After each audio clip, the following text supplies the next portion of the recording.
दोस्तों, अगर आपके पास भी कुछ पैसे हैं और आपके दिमाग में एक नया बिजनेस आइडिया है, तो this video is for you. So please check it out till the end. In this video, we will be covering the most important topic, contracts.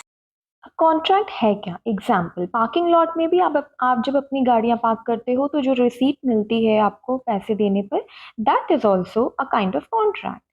Second example, suppose आप ड्राई क्लीनिंग के लिए अपने suit लेकर के गए और उसे 1 हफ्ते या 2 हफ्ते में जब भी वापस ले जाओ, तो ऑब्वियसली जो स्टोर मैनेजर है ही एक्सपेक्ट कि आप उन्हें बदले में रिक्विजिट अमाउंट दोगे.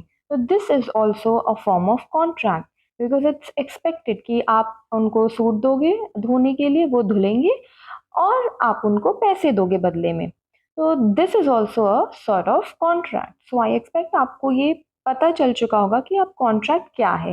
एक और एग्जाम्पल, आप रेस्टोरेंट में सपोज जाते हो, वहाँ पे खाते हो, चीज़ें ऑर्डर करते हो एंड खाना वाना सब कुछ हो जाता है एंड स्टफ लाइक दैट.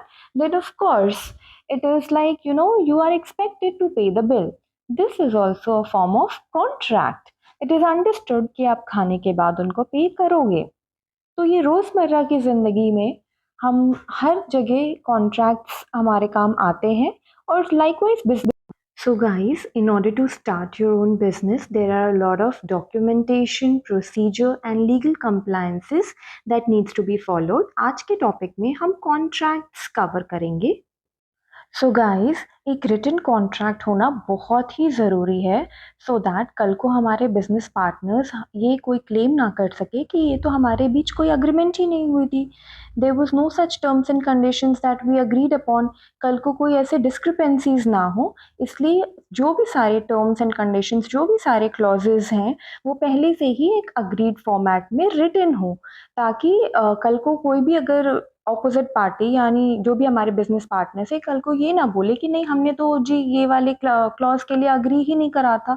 इसलिए पहले से ये सही होगा कि सारी चीज़ें जो भी हैं, सारे क्लॉजेस, जो भी राइट्स हैं, रिस्पॉन्सिबिलिटीज़ हैं, जो भी लिमिटेशंस हैं, जो भी जो भी सारे इश्यूज जो कल को हो सकते हैं, उसके रिगार्डिंग हम पहले से ही एक कॉन्ट्रैक्ट रिटन फॉर्मेट में बना के रख लें.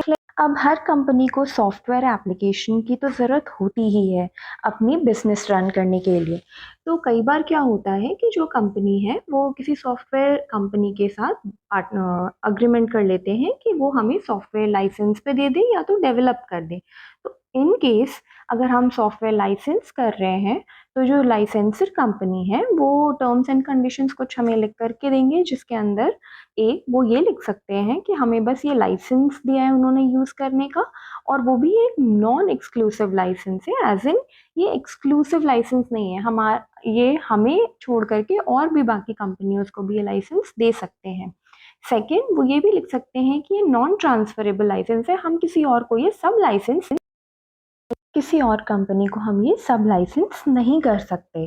थर्ड, वो ये भी लिख सकते हैं कि हम इसे मॉडिफाई करके नहीं यूज़ कर सकते, और अगर हमने ये मॉडिफाई करके यूज़ करा और किसी थर्ड पार्टी का ये ब्रीच होता है, तो फिर जो लाइसेंसर कंपनी है, they won't be responsible for it, और सारी रिस्पॉन्सिबिलिटी ब्रीच के लिए हमारे ऊपर आएगी, और अगर उनके ऊपर आती है तो हम उन्हें इंडेमनीफाई करेंगे. ऐसी ऐसी चीज़ें वो लिख सकते हैं. एंड इसके अलावा आईपी ओनरशिप के बारे में भी लिखा हो सकता है, वेरिन कि जो लाइसेंसर कंपनी है उनके पास ही आईपी ओनरशिप रहेगी. Fourth is confidentiality obligations. उसमें ये होता है कि जो भी कॉन्फिडेंशियल डेटा होगा उनको दोनों पार्टीज को एक दूसरे की कॉन्फिडेंशियल रखना पड़ेगा, एंड अगर सब लाइसेंस कर रहे हैं तो भी.